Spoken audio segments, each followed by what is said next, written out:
বসুন। এরপরে হয়তো 7 দিনে 7 মিনিটও বসার সুযোগ পাবেন না। স্যার ইনি কারো হলেন নাম, বাপের নাম, ঠিকুজি কুষ্টি পড়ে দেখার সময় আমার কাছে নেই। যা বলছি কান পেতে শুনুন। 17 বছর ধরে স্বরাষ্ট্র দপ্তরে যতগুলো ফাইল জমা আছে 1 ঘন্টার মধ্যে সেগুলো খুলতে হবে। সমস্ত থানার সামনে, সরকারি দপ্তরের বাইরে, রাস্তার মোড়ে এক একটা করে কমপ্লেন বক্স বসিয়ে দিন।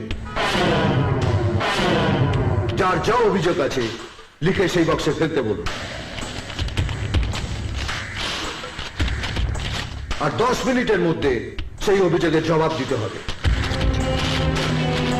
যদি একটাও অভিযোগ পড়ে থাকে তাহলে শো কজ নয়, সাসপেনশন নয়, এক একটাকে পে দিয়ে বৃন্দাবনের টিকিট হাতে ধরিয়ে দেবো।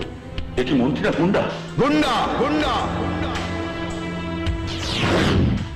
গুন্ডা ফাটা কেষ্ট, যে 7 দিনের জন্য শুধু পোশাকটা বদলেছে। এতদিন মানুষ মন্ত্রীর দরজায় কড়া নেড়েছে, এখন থেকে মন্ত্রী মানুষের দরজায় কড়া নাড়বে। আর এটাই ফাটা কেষ্টর কোর্ট অর্ডার।